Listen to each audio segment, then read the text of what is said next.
Hello everyone, welcome back to your own channel Z academy.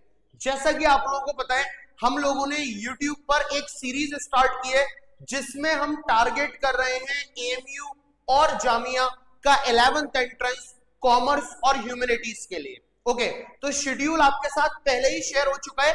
जैसे कि आप यहां पर देख सकते हो, आपकी जो क्लास है वर्किंग ऑफ इंस्टीट्यूशंस की यावर सर ले चुके हैं, वो ऑलरेडी यूट्यूब पर अपलोडेड है।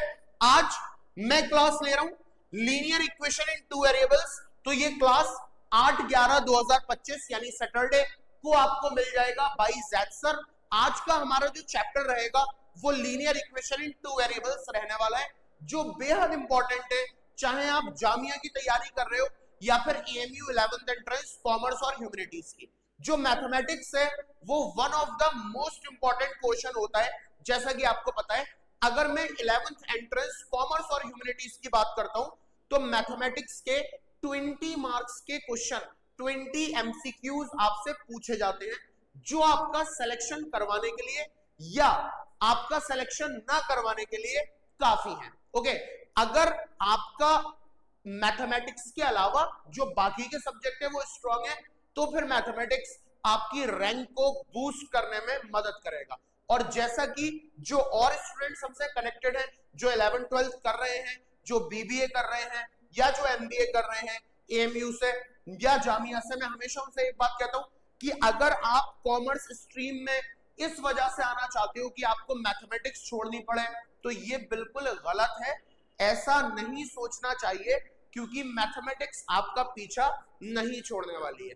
चाहे आप कॉमर्स से जो है 11th-12th कीजिए या बीबीए कीजिए, बीकॉम कीजिए, फ्यूचर में एमबीए कीजिए, हर जगह आपको मैथ्स मिलने वाली है। इसी तरीके से 11th एंट्रेंस में भी 20 मार्क्स का क्वेश्चन, 20 मार्क्स का जो पोर्शन है, 20 मार्क्स के जो क्वेश्चन है वो मैथमेटिक्स से आएंगे। और बड़ा ही इंपॉर्टेंट चैप्टर हम लोग डिस्कस करने जा रहे हैं, that is linear equation in two variable. मेरे बाद जो आपको क्लास मिलेगी वो मिलेगी उस्मान सर की, जिसमें वो पॉपुलेशन टॉपिक पढ़ाएंगे और वो क्लास अपलोड होगी संडे को। तो हम टाइम को वेस्ट ना करते हुए स्टार्ट करते हैं linear equation in two variables. Okay, तो linear equation in two variables बड़ा ही मजेदार चैप्टर है, जो क्लास 10th का चैप्टर है।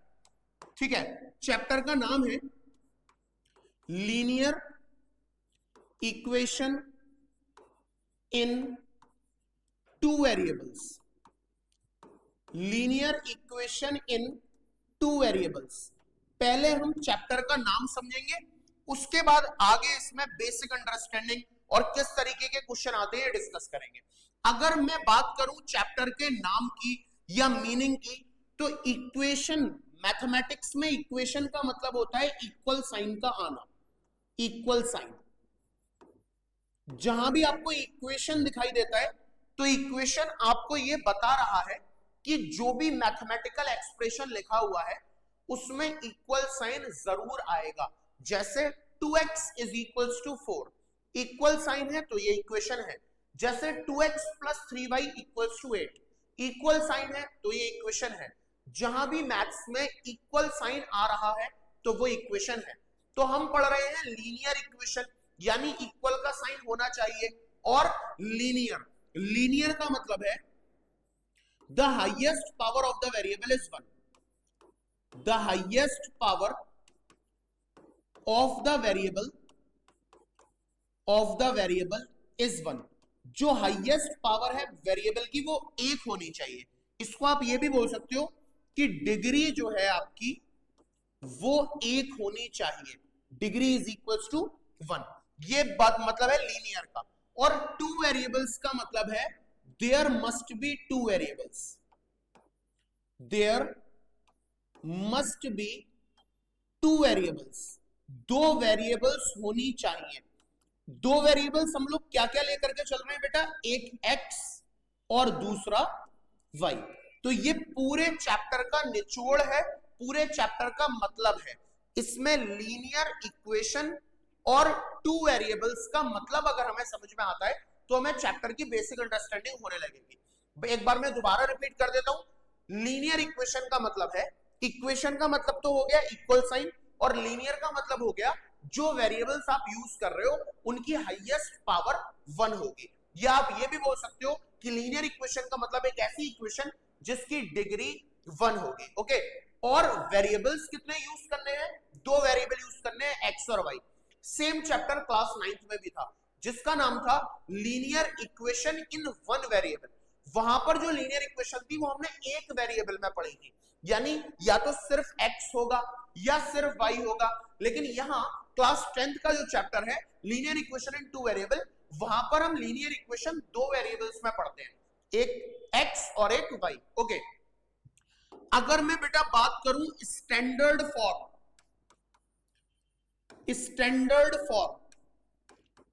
इसकी स्टैंडर्ड फॉर्म क्या है? तो स्टैंडर्ड फॉर्म है ax plus by plus c equal to 0। This is the standard form of linear equation in 2 variable, जहां पर a b और c आपके रियल नंबर्स होंगे।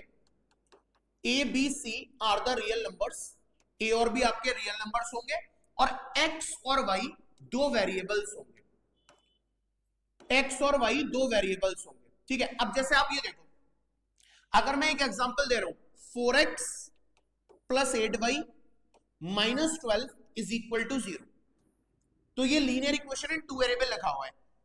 x की हाईएस्ट पावर 1 है, y की भी हाईएस्ट पावर 1 है, इस वजह से ये इक्वेशन लीनियर है। लीनियर का मतलब x की पावर 2 नहीं होनी चाहिए, y की पावर 2 या 3 नहीं होनी चाहिए, पावर 1 हो। तो 4x प्लस 8y, x में और y में जो पावर है वो 1 है। ओके, और x और y 2 वेरिएबल्स हैं, इक्वल साइन का मतलब इक्वेशन है, तो ये लीनियर इक्वेशन इन 2 वेरिएबल्स लिखा हुआ है। अगर आप इसको और इसको कंपेयर करोगे तो मैं इसको लिख सकता हूं 4x plus 8y minus 12 is equal to 0। यहां पर आप अगर आप कंपेयर करो तो a की वैल्यू 4 है, b की वैल्यू 8 है, c की वैल्यू माइनस 12 है। ओके भाई, a की वैल्यू 4 है, b की वैल्यू 8 है और c की वैल्यू माइनस 12 है। तो ये आपके रियल नंबर्स होते हैं और x और y वेरिएबल्स होते हैं, और x और y की जो पावर है या जो डिग्री है वो 1 ही होनी चाहिए, तभी आप बोलोगे कि वो लीनियर इक्वेशन 2 वेरिएबल्स में लिखी हुई है। ओके, अब हम एक और कॉमन वर्ड की बात करते हैं, पेयर ऑफ लीनियर इक्वेशन से क्या मुराद है और पेयर ऑफ लीनियर इक्वेशन का क्या मतलब है। उम्मीद करता हूं ये बात आपको समझ में आ चुकी होगी। ठीक है, now pair of linear equation का मतलब क्या है? Pair of linear equation, pair का मतलब होता है जोड़ा, है ना। पेयर, जैसे आप पेयर ऑफ शूज, आपके जो जूते हैं वो पेयर में होते हैं, 2 हैं। अब पेयर ऑफ सॉक्स, आपके जो मोजे हैं वो 2 हैं। अब पेयर ऑफ हैंड्स, आपके जो हाथ हैं वो 2 हैं। 2 चीजें आ जाए, है ना, जैसे मियां और बीवी, है ना, हस्बैंड और वाइफ, तो ये पेयर है, 2 लोग आ जाए, वहां पर हम पढ़ रहे हैं पेयर ऑफ लीनियर इक्वेशन, यानी लीनियर इक्वेशन 2 आ जाए। Let us suppose that, let हमारे पास 2 इक्वेशन हम मान लेते हैं, a1x plus b1y plus c1 is equal to 0। एक इक्वेशन तो ये रही, और दूसरी इक्वेशन हम मान लेते हैं a2x plus b2y plus c2 equal to 0। तो इन दोनों को मैं कंबाइनली क्या बोलूंगा? They are combinedly called pair of linear equation in 2 variable, pair of linear equation in 2 variable. ठीक है, तो कोई भी लीनियर इक्वेशन अगर 2 है तो उन्हें कंबाइनली बोला जाएगा कि ये पेयर ऑफ लीनियर इक्वेशन है इन 2 वेरिएबल्स, 2 वेरिएबल्स। ओके, अब यहां पर एक बड़ी ही इंपॉर्टेंट बात और बड़ा ही इंपॉर्टेंट डिस्कशन मैं आपके साथ करूंगा, जिससे 11th एंट्रेंस में सवाल आता है। तो ये स्लाइड होने वाली है बच्चे हमारे लिए very very important, double star बना लेते हैं, ये स्लाइड है हमारे लिए वेरी वेरी इंपॉर्टेंट। यहां से 11th एंट्रेंस में डायरेक्ट सवाल पूछे गए हैं, अगर आपको ये क्लियर हो गया तो वो सवाल आप आसानी के साथ कर पाओगे। क्या है वो सवाल? अगर हमारे पास ऐसी 2 इक्वेशंस हैं तो हमारे पास 3 केसेस होते हैं। एक होता है केस नंबर 1, केस नंबर 1, इस केस का नाम है unique solution. Unique solution. Unique solution कब होगा? जब a1 upon a2 is not equal to b1 upon b2। अगर a1 अपॉन a2 और b1 अपॉन b2 का रेशियो बराबर नहीं आ रहा, a1 upon a2 is not equals to b1 upon b2, तो इस केस में जो सॉल्यूशन होंगे वो यूनिक होंगे। और जब आप ग्राफ प्लॉट करोगे तो ग्राफ आएगा आपका इंटरसेक्टिंग लाइंस, ऐसी लाइंस। ग्राफ आएगा आपका इंटरसेक्टिंग लाइंस। और बेटा ये जो पॉइंट है, ये जो येलो पॉइंट है इंटरसेक्टिंग पॉइंट, ये क्या इंडिकेट कर रहा है? Unique solution. Unique solution, only one solution. This is case number 1। अगर मेरे पास दो इक्वेशंस हैं तो मैं उनको देखकर बता सकता हूं कि इसके सॉल्यूशंस कितने होंगे। कैसे बताऊंगा? मैं a1 अपॉन a2 और b1 अपॉन b2 की वैल्यू निकालूंगा। अगर a1 upon a2 is not equals to b1 upon b2 आ गया, इसका मतलब सॉल्यूशन यूनिक है, सिंगल सॉल्यूशन है। और अगर आप उसका ग्राफ प्लॉट करोगे तो ग्राफ आएंगी इंटरसेक्टिंग लाइंस, और ये जो पॉइंट ऑफ इंटरसेक्शन है ये दिखा रहा है unique, a very single solution. Okay, अब हम बात करते हैं केस नंबर 2 पर। केस नंबर 2 पर, इसका नाम है infinite many solution. Infinite many solution कब होंगे? अगर आपने a1 अपॉन a2 निकाला और b1 अपॉन b2 निकाला, वो दोनों इक्वल आ गए। फिर आपने c1 अपॉन c2 निकाला, वो दोनों भी इक्वल आ गए। तो ये जो केस होता है a1 upon a2 is equals to b1 upon b2 is equals to c1 upon c2।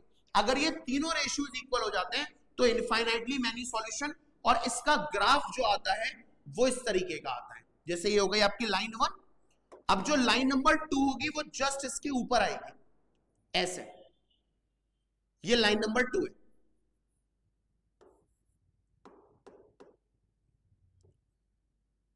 ये लाइन नंबर 2 है ना, ये इसके ऊपर आएगी।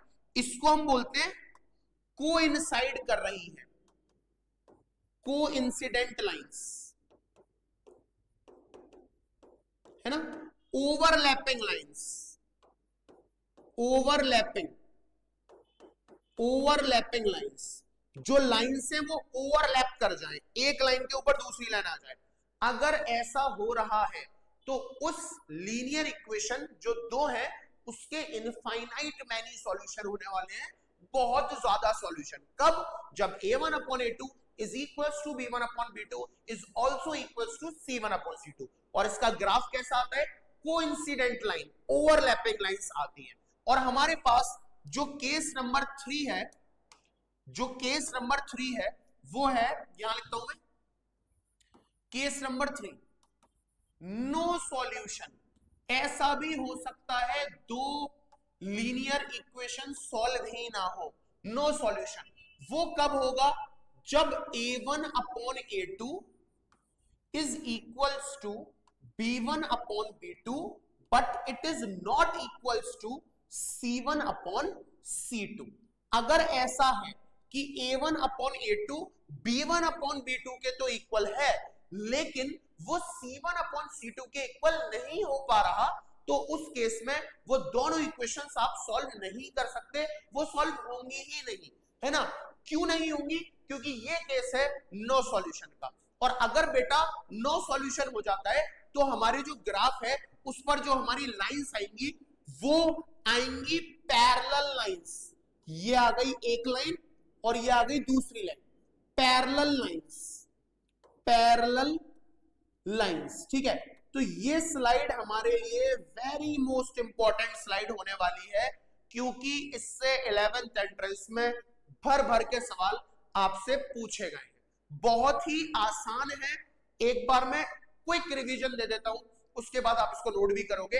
अगर मेरे पास दो इक्वेशंस आप मुझे दोगे जो linear equation in two variable है, तो मैं उनको कंबाइंडली क्या बोलूंगा कि वो पेयर ऑफ लीनियर इक्वेशन लिखा हुआ है। अगर आपने मुझे पेयर ऑफ लीनियर इक्वेशन दिया तो मैं बिना सॉल्व करे, यानी बिना उसको सॉल्व करे कि एक्स और वाई की वैल्यू बिना निकाले, ये बता सकता हूं कि उसका यूनिक सॉल्यूशन होगा, उसका इनफाइनाइटली मेनी सॉल्यूशन होगा, या फिर उसका नो सॉल्यूशन होगा। यूनिक सॉल्यूशन कब होता है? अगर a1 अपॉन a2 की वैल्यू और b1 अपॉन b2 की वैल्यू बराबर नहीं आ रही है, a1 upon a2 is not equals to b1 upon b2, तब आप बोलोगे सॉल्यूशन यूनिक होगा। और जो उसका ग्राफ बनेगा वो बनेगा इस तरीके से, मतलब intersecting lines. Okay, infinite many solution कब होगा? जब a1 अपॉन a2 और b1 अपॉन b2 और c1 अपॉन c2 तीनों रेशियोज बराबर आ जाते हैं। a1 upon a2 equals to b1 upon b2 and it is also equals to c1 upon c2। अगर ऐसा हो रहा है तो आप ये समझ जाओगे कि इसका मतलब इन इक्वेशन के इनफाइनाइट मेनी सॉल्यूशन, अनगिनत सॉल्यूशन, x और y की अनगिनत वैल्यूज जो उसको सेटिस्फाई करेंगी। ओके, और इसका ग्राफ कैसा बनेगा? ओवरलैपिंग लाइन, लाइन के ऊपर दूसरी लाइन, यानी कोइंसिडेंट लाइन। और तीसरा और केस नंबर 3 हमारा है नो सॉल्यूशन। कुछ इक्वेशन ऐसी भी होंगी जो आप कितनी ही मेहनत कर लो, कोई भी मेथड लगा दो, सब्स्टिट्यूशन लगाओ, एलिमिनेशन लगाओ, लेकिन वो सॉल्व नहीं होगा, क्योंकि वो है केस नंबर 3 नो सॉल्यूशन। तो बिना सॉल्व करे कैसे पहचानोगे नो सॉल्यूशन है? अगर a1 अपॉन a2 की वैल्यू b1 अपॉन b2 के इक्वल आती है, but it is not equal to c1 upon c2, लेकिन वो c1 अपॉन c2 के इक्वल नहीं आ रही है, अगर ऐसा है तो वो इक्वेशन सॉल्व नहीं होगी, क्योंकि वो कैसा है? नो सॉल्यूशन का। और इसका ग्राफ बनता है पैरेलल लाइंस, यानी ऐसी लाइंस जो कभी एक दूसरे से किसी भी पॉइंट पर नहीं मिलेंगी। कुछ क्वेश्चंस मैं आपको दिखाता हूं इसी टॉपिक के ऊपर। This is very most important slide बेटा, please note it down. Okay,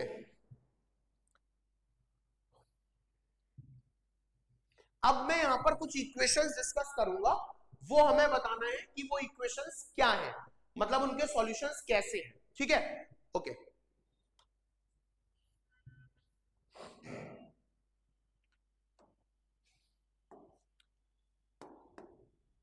एक इक्वेशन मैंने आपको दिया 4x प्लस 3y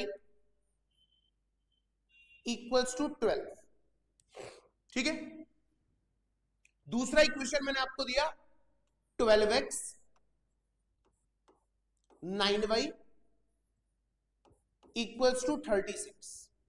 मैं चाहता हूं आप इन दोनों इक्वेशन को बिना सॉल्व करें, आपको सॉल्व नहीं करना, बिना सॉल्व करें ये बताओ कि इसके जो सॉल्यूशंस होंगे वो कैसे होंगे, यूनिक सॉल्यूशन होगा या इनफाइनाइट मेनी सॉल्यूशन होगा या सॉल्यूशन होंगे ही नहीं, ये आपको बताना है। ओके, और कैसा ग्राफ इसका आएगा? तो आप क्या करोगे?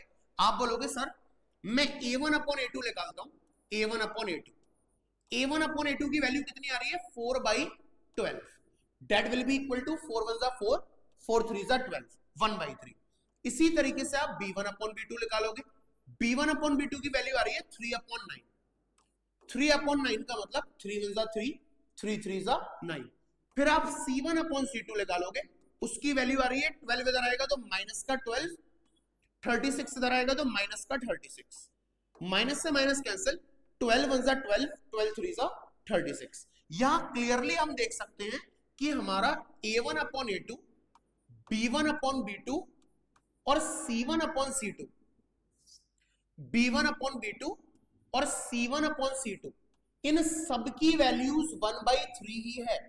यहां आप क्लियरली ये देख सकते हो a1 अपॉन a2 की वैल्यू b1 अपॉन b2 के बराबर है और उसकी वैल्यू c1 अपॉन c2 के बराबर है, जो कि 1/3 है। अगर ऐसा है तो आप डायरेक्ट कमेंट करोगे इसके इनफाइनाइट मैनी सॉल्यूशंस होंगे, इनफाइनाइट मैनी सॉल्यूशंस। और जब आप ग्राफ पेपर पे ग्राफ ड्रॉ करोगे तो इसकी जो लाइंस हैं वो आएंगी ओवरलैपिंग लाइंस, यानी एक ये लाइन आ गई तो दूसरी लाइन जो है वो इसी को ओवरलैप कर रही होगी, यानी ऐसा कुछ ग्राफ। ठीक है? तो ये ग्राफ को हम बोलेंगे कोइंसिडेंट लाइन, कोइंसिडेंट लाइन। और ये जो केस है वो है हमारा कंसिस्टेंट केस, कंसिस्टेंसी शो कर रहा है। ठीक है? अब आप बोलोगे सर ये कंसिस्टेंसी और इनकंसिस्टेंसी का क्या चक्कर है? वो भी लिख लीजिए भाई। यूनिक सॉल्यूशन अगर आ रहा है, यूनिक सॉल्यूशन का मतलब होता है कंसिस्टेंट सिस्टम, कंसिस्टेंट सिस्टम। ये यूनिक सॉल्यूशन का मतलब है कि हमारा सिस्टम कंसिस्टेंट है। इनफाइनाइट मैनी सॉल्यूशन का मतलब भी कंसिस्टेंट सिस्टम होता है, कंसिस्टेंट सिस्टम, ये भी कंसिस्टेंट सिस्टम है। लेकिन अगर इक्वेशन का सॉल्यूशन नहीं है यानी नो सॉल्यूशन, उसको आप बोलते हो इनकंसिस्टेंट सिस्टम, इनकंसिस्टेंट सिस्टम। तो याद रखिएगा तीनों में हमारा जो केस नंबर 3 है नो सॉल्यूशन वाला, सिर्फ वही अकेला है जो इनकंसिस्टेंसी का केस कहलाता है। ओके, तो इस तरीके से आपको क्वेश्चन देखने हैं। लेट अस मूव ऑन, एक और क्वेश्चन देखते हैं। कुछ ऑप्शंस देता हूं मैं, वो ऑप्शन सबसे करेक्ट क्या होगा वो आपको बताना है, ठीक है।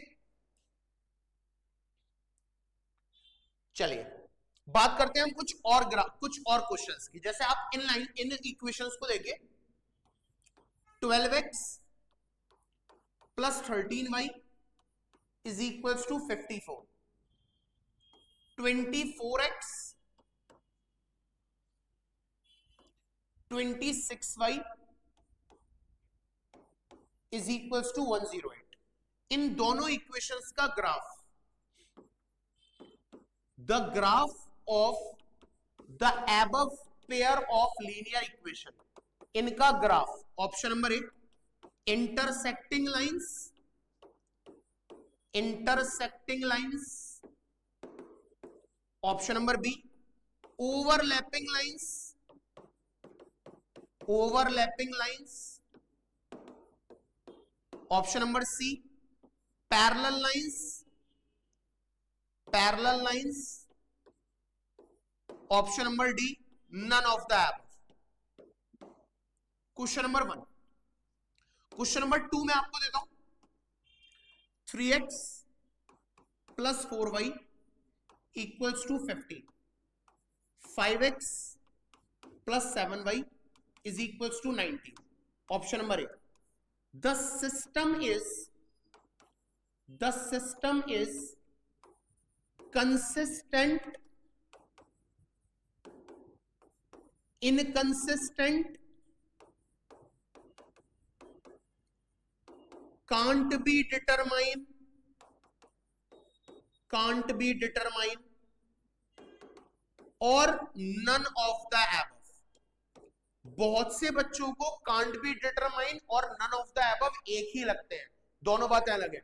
none of the above का मतलब है ऊपर दिए गए ऑप्शंस में से कोई आंसर नहीं है, जबकि कांट बी डिटरमाइन का मतलब है कि उस इंफॉर्मेशन के साथ हम नहीं बता सकते, ठीक है। ओके, क्वेश्चन नंबर 2 ये है।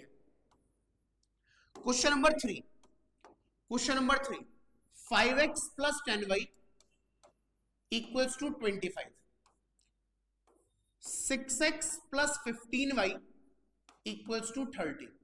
Option number A unique solution, unique solution, infinite many solution, infinite many solution, no solution,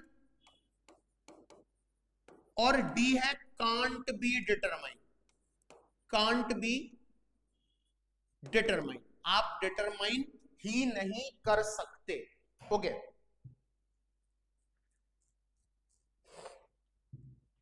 तो इस तरीके के जो भी सवाल है सब उसी से आए हैं, उसी वाले चार्ट से जो मैंने अभी अभी आप लोगों के साथ डिस्कस किया था, ठीक है। नाउ करना कैसे है, जैसे इसको ले लेते हैं, यहां पर आप पहले a1/a2 का रेशियो निकाल लो, a1/a2, a1/a2 कितना है 12/24, 12/24, दैट इज 12 1 12, 12 2 24, ठीक है।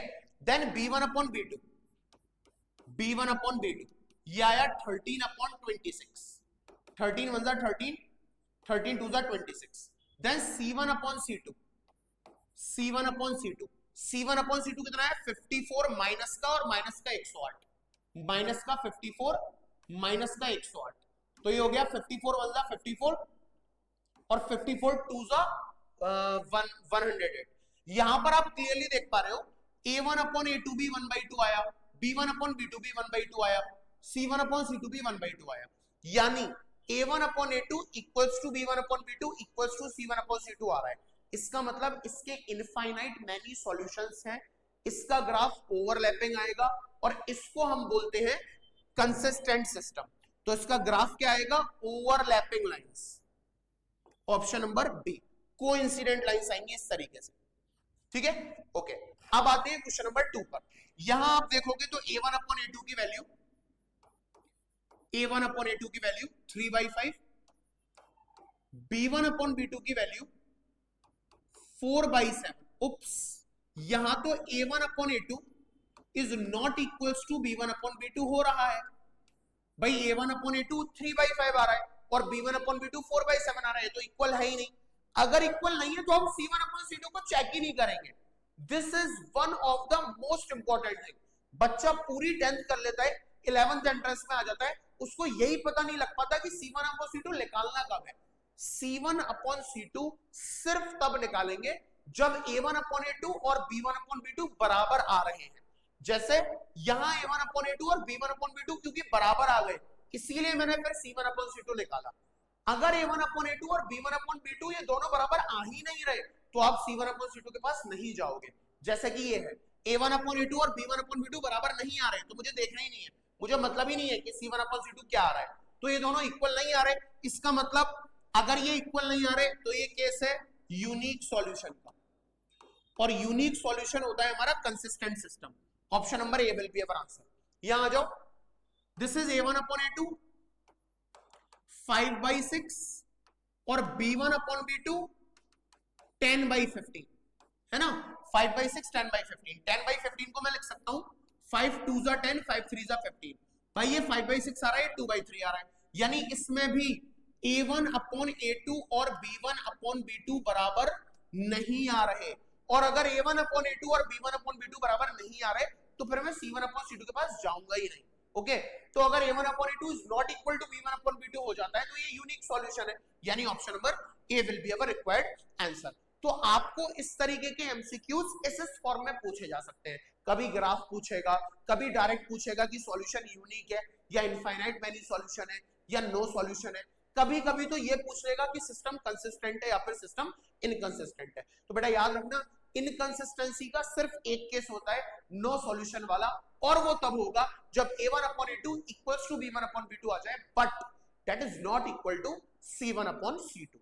अब हम देखेंगे कि हम किसी भी दो लीनियर इक्वेशन को, यानी कि हाँ पेयर को सॉल्व कैसे कैसे करते हैं। ओके, तो नेक्स्ट टॉपिक है हमारा हाउ टू सॉल्व।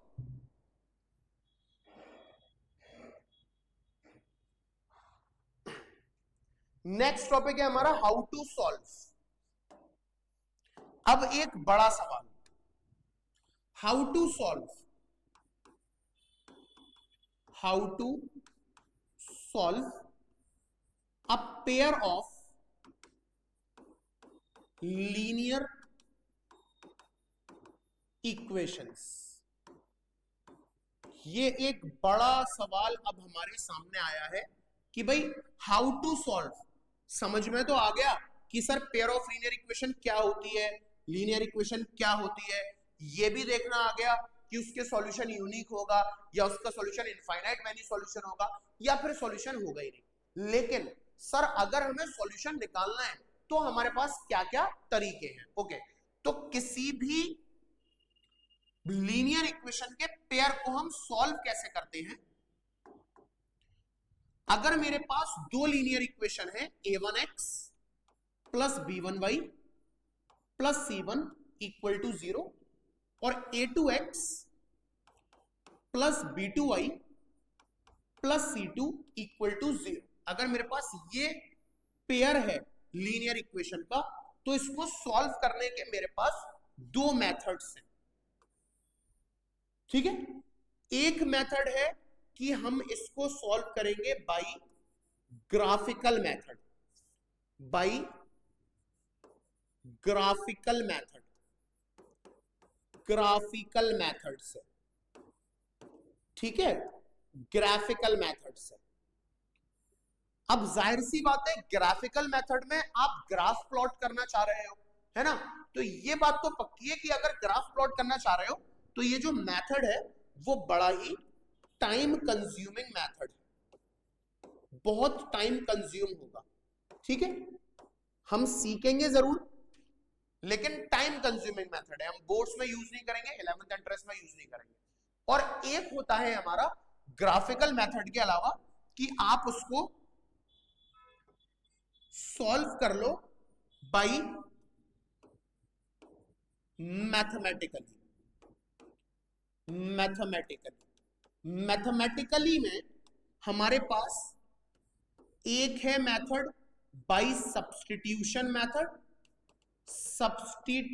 मेथड, दूसरा है बाय एलिमिनेशन मेथड,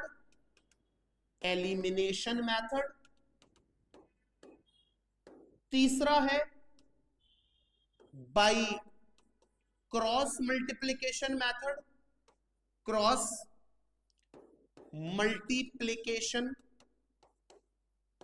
मेथड, चौथा है बाय क्रेमर्स रूल। ये हमारे पास इतने ढेर सारे तरीके हैं कोई भी दो लीनियर इक्वेशन का पेयर सॉल्व करने के लिए, या कोई भी दो लीनियर इक्वेशन को सॉल्व करने के लिए। या तो आप इसको ग्राफिकली सॉल्व कर लो, अब जो ग्राफिकली मेथड है वो बड़ा टाइम कंज्यूमिंग है, हम सीखेंगे जरूर इसको, लेकिन अभी हम बात करना चाहते हैं इसकी, that is by mathematically. Mathematically हमारे पास चार मेथड है, by substitution, by elimination, by cross multiplication और बाय क्रेमर्स रूल, जिसमें आपको जानकर तो बड़ी खुशी होगी कि क्रेमर्स रूल हमको नहीं पढ़ना, ना 11th entrance point of view से पढ़ना है, ना बोर्ड्स के पॉइंट ऑफ व्यू से पढ़ना है। जब क्रेमर्स रूल आप इंशाल्लाह आगे कॉमर्स में जाते हो, है ना, स्टैट्स में, या फिर आगे बीकॉम करते हो या बीबीए करते हो, वहां आप पढ़ोगे। और क्रॉस मल्टीप्लिकेशन मेथड जो है ये भी इन्होंने हटा दिया है। क्रॉस मल्टीप्लिकेशन मेथड पुरानी एनसीईआरटी में था लेकिन अब हमारे सिलेबस से बाहर है। तो अब हमें पढ़ने हैं सिर्फ दो मेथड, सब्स्टिट्यूशन और एलिमिनेशन। लेकिन हमें पता होना चाहिए कि सब्स्टिट्यूशन और एलिमिनेशन के अलावा we have cross multiplication method और क्रेमर्स रूल, जो अभी नहीं पढ़ेंगे, अभी हमें सिर्फ उनके नाम जानना है, यही बहुत है। अभी हमारे पास सॉल्व करने के लिए बचे सिर्फ दो मेथड, एक सब्स्टिट्यूशन और एक एलिमिनेशन। तो हम सब्स्टिट्यूशन और एलिमिनेशन को दोनों को डिटेल बाय डिटेल समझेंगे, और लास्ट में जब मैं वीडियो खत्म करूंगा तो हम ग्राफिकल मेथड को भी समझेंगे। तो हेडिंग लगा लीजिए, सब्स्टिट्यूशन मेथड से कैसे सॉल्व करना है।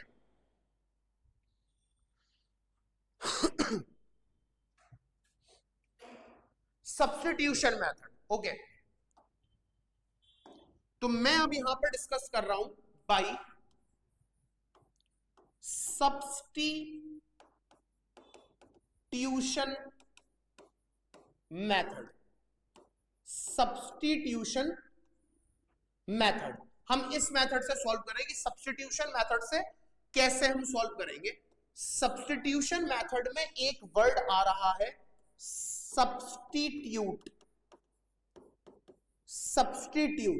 सब्स्टिट्यूट का मतलब और सब्स्टिट्यूट का मीनिंग से ही ये मेथड बना है सब्स्टिट्यूशन मेथड। तो पहले मैं आपको सब्स्टिट्यूट का मतलब बता दूं।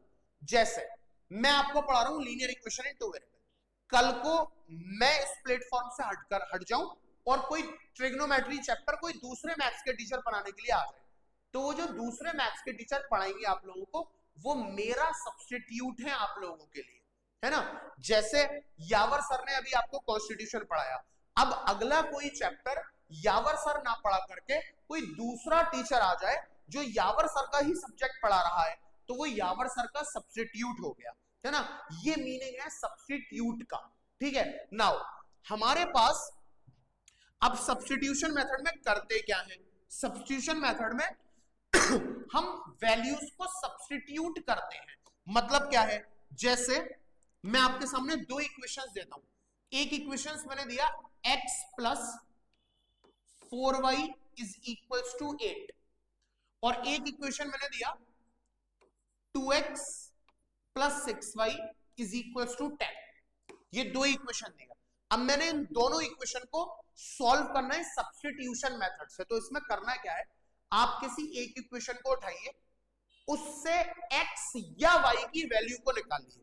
ओके, किसी एक इक्वेशन को उठाइए और उसको सॉल्व करिए, x और y की वैल्यू, या तो x की वैल्यू या तो y की वैल्यू निकालिए और वो वैल्यू दूसरे इक्वेशन में सब्स्टिट्यूट कर दीजिए। फॉर एग्जांपल, जैसे ये मेरे पास दो इक्वेशन है, ए है इक्वेशन 1 और ये है इक्वेशन 2, तो मैं फ्रॉम इक्वेशन 1 से मैं क्या बोल सकता हूं कि भाई x प्लस 2y की वैल्यू, सॉरी, इक्वेशन 1 से बोल सकता हूं कि भाई x प्लस 4y की वैल्यू कितनी है, 8। तो यहां पर x की वैल्यू हो गई 8 माइनस 4y। ठीक है, तो किसी एक इक्वेशन से आपको x या y निकालना है। मैंने इक्वेशन 1 से x निकाल लिया, 8 माइनस 4y। अब इसको मैं पुट कर दूंगा या मैं इसको पुट करने को ही सब्स्टिट्यूट कहते हैं, मैं इसको सब्स्टिट्यूट कर दूंगा इन इक्वेशन नंबर 2 में। ठीक है, तो मेरी इक्वेशन नंबर 2 क्या थी, इक्वेशन नंबर 2 थी 2x plus 6y is equal to 10।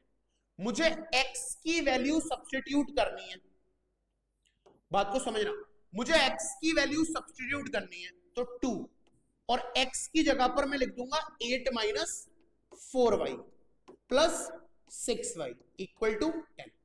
इसी काम को, इसी प्रोसेस को सब्स्टिट्यूशन मेथड बोलते हैं कि भाई सब्स्टिट्यूट कर रहे हैं, पुट कर रहे हैं। तो मैंने यहां पर x की जगह पुट कर दिया, x की वैल्यू 8 माइनस 4y।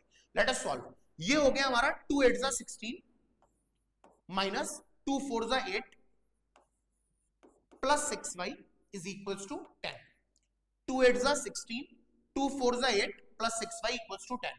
ये हो गया 16 minus 8y plus 6y minus का 2y इक्वल्स टू 10, और ये हो गया माइनस का 2y इक्वल्स टू 10 माइनस 16। ये 16 हो जाएगा तो 10 माइनस 16, ये बचा हमारा 6, माइनस से माइनस कैंसिल, y की वैल्यू आ गई 2 3 जा 6। अब आप y की वैल्यू यहां पर पुट करके x की वैल्यू भी निकाल सकते हो। 8 माइनस 4y, y कितना था 3, तो 4 इंटू 3 यानी 8 माइनस 4 3 जा 12, 12 minus 8 is equals to minus का 4। तो x आ गया माइनस का 4 और y आ गया 3। तो ये जो मेथड है, तरीका है, इसको बोलते हैं सब्स्टिट्यूशन मेथड। और अब हम पढ़ेंगे एलिमिनेशन मेथड, जो आपका फेवरेट मेथड है, क्योंकि उसमें इतना लंबा चौड़ा काम हमें नहीं करना होता। एलिमिनेशन मेथड बना है एलिमिनेट वर्ड से।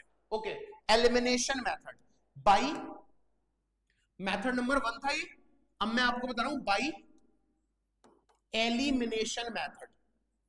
एलिमिनेशन मेथड, एलिमिनेशन मेथड क्या है? एलिमिनेशन मेथड बना है एलिमिनेट वर्ड से। एलिमिनेट, एलिमिनेट का मतलब होता है खत्म करना, खत्म करना, कैंसल करना। ठीक है, या तो हम x को खत्म करेंगे या हम y को खत्म करेंगे। ये मतलब है एलिमिनेशन मेथड का। बड़ा ही उम्दा मेथड है और बड़ा जो है वो फास्ट मेथड है, बहुत ही जल्दी आंसर देता है हमें एलिमिनेशन मेथड। ठीक है, एलिमिनेशन मेथड बना है एलिमिनेट वर्ड से। जैसे बिग बॉस देखते होगे, वहां सलमान खान हर हफ्ते आके कहता है कि आज एलिमिनेशन डे है और कौन एलिमिनेट हो रहा है, तो जो भी बंदा एलिमिनेट होता है वो बिग बॉस से बाहर हो जाता है। ठीक है, या आप कोई भी टीवी शो देख रहे हो, है ना, कोई Indian Idol something like that, उसमें अगर कोई कंटेस्टेंट एलिमिनेट होता है तो वो शो से बाहर हो जाता है। तो हमें यहाँ एलिमिनेट ही करना है, या तो x को या तो y को। करते कैसे हैं? सेम एग्जांपल ले लेता हूं मैं, x plus 4y equals to 8, x plus 4y equals to 8 और 2x plus 6y equal to 10। 2x plus 6y equal to 10। मेरे पास दो इक्वेशन है, इक्वेशन नंबर 1 और इक्वेशन नंबर 2। सबसे पहली बात, अगर आपको इक्वेशंस को एलिमिनेशन मेथड से सॉल्व करना है तो या तो x के कोफिशिएंट सेम होने चाहिए या फिर y के कोफिशिएंट सेम होने चाहिए। या तो x के कोफिशिएंट सेम हो या y के कोफिशिएंट सेम हो।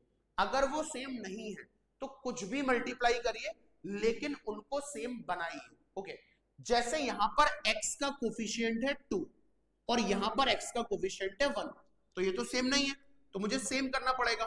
तो मैं इक्वेशन नंबर 1 में मल्टीप्लाई कर रहा हूं 2 का। जैसे ही मैं इसमें 2 का मल्टीप्लाई करूंगा तो ये हो जाएगा 2 इंटू एक्स 2x प्लस 2 4 जा 8y और 2 8 जा 16। मल्टीप्लाई क्यों करा मैंने? क्योंकि मुझे नीचे वाली इक्वेशन में भी 2x दिखाई दे रहा है। 2x plus 6y equal to 10। ये सेम होने चाहिए, या तो x को सेम करो या y को सेम करो। अब इन दोनों इक्वेशन को अगर मैं माइनस कर देता हूं तो प्लस का 2x माइनस का 2x cancel, 8y minus 6y, 8 में से 6 गया 2, 2y, 16 माइनस 10, 16 में से 10 गया 6 और y की वैल्यू आ गई 3। पहले भी y की वैल्यू कितनी आ रही थी हमारी? 3। ठीक है, x की वैल्यू निकाल सकते हो आप, इसको कहीं भी पुट कर दो। जैसे अगर मैं इसको इक्वेशन नंबर 1 में पुट करता हूं तो x प्लस 3 4 3 जा 12 इज इक्वल्स टू 8। यहां से x की वैल्यू आ गई 12 माइनस 8 4 माइनस का 4, x इज इक्वल टू -4, इधर भी x इज इक्वल टू -4 आ रहा था। तो शॉर्टेस्ट मेथड है, जल्दी हो जाता है। दोनों आने चाहिए, आना सब्स्टिट्यूशन भी चाहिए और आना एलिमिनेशन भी चाहिए, लेकिन हम एंट्रेंस में करेंगे एलिमिनेशन मेथड से ही सॉल्व, क्योंकि वो खट से आंसर देता है। क्रॉस मल्टीप्लिकेशन हमें पढ़ना नहीं है, हमारे सिलेबस का पार्ट नहीं है। अब बचा आपको एक लास्ट आइडिया देना कि ग्राफिकली चीजों को कैसे देखते हैं। तो अब हम एक ग्राफिकली मैं प्रॉब्लम समझाने वाला हूं। ओके, सब्स्टिट्यूशन हो गया, एलिमिनेशन हो गया, ठीक है, मैंने यही पढ़ाया बेटा। सब्स्टिट्यूशन पढ़ा दिया, एलिमिनेशन पढ़ा दिया, क्रॉस मल्टीप्लिकेशन हमें पढ़ना नहीं है, क्रेमर्स रूल हमें पढ़ना नहीं है। लास्ट टॉपिक बचता है हमारा ग्राफिकल मेथड। तो आइए लास्ट टॉपिक करते हैं और इस चैप्टर को खत्म करते हैं। ठीक है, ग्राफिकल मेथड, या इन्हीं इक्वेशंस को ले लो ग्राफ से सॉल्व करने के लिए। चलो इन्हीं लेते हैं। x plus 4y equals to 8, x plus 4y equals to 8 और 2x plus 6y equals to 10। 2x plus 6y equals to 10। या मैं और छोटी इक्वेशन, आसान इक्वेशन बताता हूं आपको। ठीक है, जैसे एक इक्वेशन ले लो x plus y equals to 4, एक इक्वेशन ले लो 2x plus 3y is equals to 12। ठीक है, ये हमारे पास दो इक्वेशंस हैं, इक्वेशन नंबर 1 और इक्वेशन नंबर 2। मैं अब आपको सिखा रहा हूं कि इनको हम ग्राफिकली कैसे देखते हैं। Graphical method, graphical method. ठीक है, ग्राफिकल मेथड क्या है?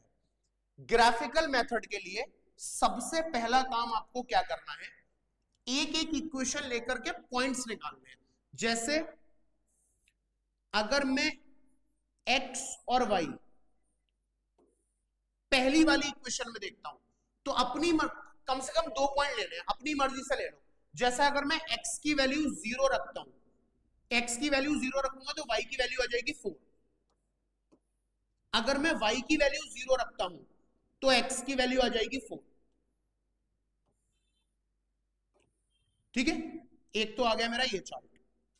अब सेम कहानी मैं इसमें कर रहा हूं,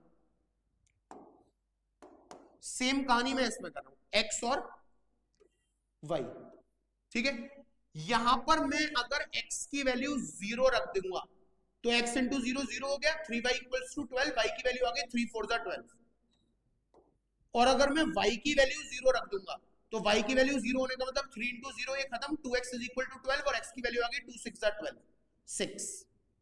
ठीक है, ये मैंने पहली वाली इक्वेशन की वैल्यूज निकाली है, x plus y equal to 4 की, और ये मैंने निकाली है 2x plus 3y equals to 12। अब इनको प्लॉट कैसे करना है ग्राफ पर। ठीक है, देखो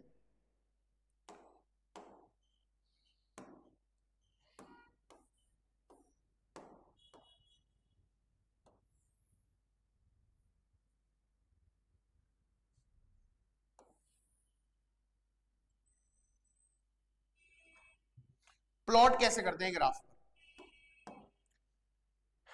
एक्स की वैल्यू लास्ट 4 तक जा रही है, एक्स की वैल्यू 6 तक जा रही है, ठीक है। 1 2 3 4 5 6 1 2 3 4, ठीक है। अब प्लॉट कैसे कर रहे हैं, इसको प्लॉट कर रहा हूं। एक्स 0 है तो वाई 4 है, ये होती है एक्स एक्सिस, ये होती है वाई एक्सिस।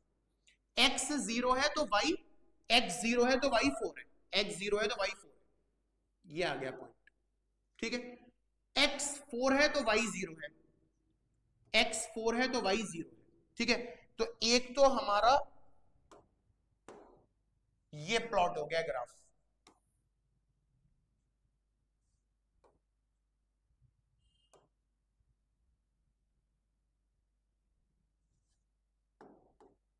मैं ग्रीन से शेड कर रहा हूं, ठीक है। ये किसका ग्राफ बनाया है मैंने? ये बनाया है मैंने x plus y is equals to 4 का graph. x plus y is equals to 4 का ग्राफ, ठीक है। अब मैं अगला ग्राफ बना रहा हूं, येलो ले लेते हैं। अब मैं इसका ग्राफ बना रहा हूं, x 0 है तो y 4 है, ओके। x 0 है तो y 4 है, यानी यही पॉइंट आएगा दोबारा, ठीक है। x 6 है तो y 0 है, 1 2 3 4 5 6, ये रहा। x 6 है तो y 0 है, यानी अब मुझे इसको मिलाना है। देखो बड़ा ही मजेदार है,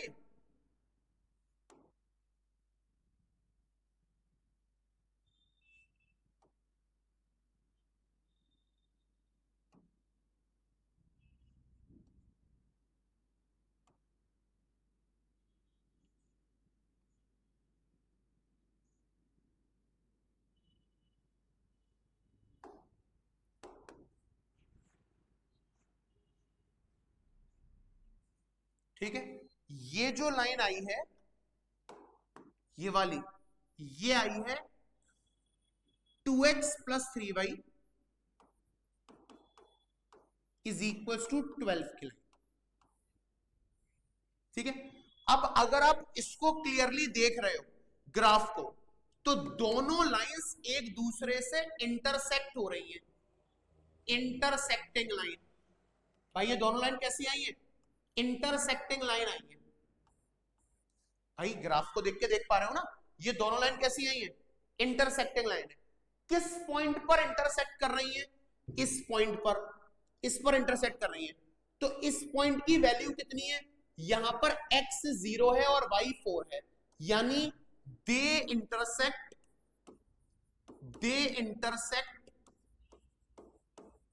एट 0,4, मतलब x की वैल्यू 0 है और y की वैल्यू 4 है।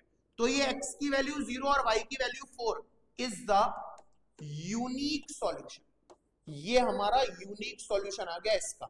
अगर आप x0 और y4 दोनों में डालोगे ना, तो दोनों में सेटिस्फाई करेगा, x0 y4, यानी ये x इज इक्वल टू 0 और y इक्वल टू 4 एक ऐसा सॉल्यूशन है जो दोनों को सेटिस्फाई करेगा। ये होता है हमारा ग्राफिकल मेथड। तो उम्मीद करता हूं आपको समझ में आया होगा ये लेक्चर। अगर आपको इस लेक्चर के बहुत सारे पीवाईक्यू या एमसीक्यू मेरे साथ सॉल्व करने हैं, तो प्लीज कमेंट सेक्शन में जरूर बताइएगा, ताकि उसी हिसाब से मैं अपने लेक्चर्स को मॉडिफाई करूं और अपडेट करूं।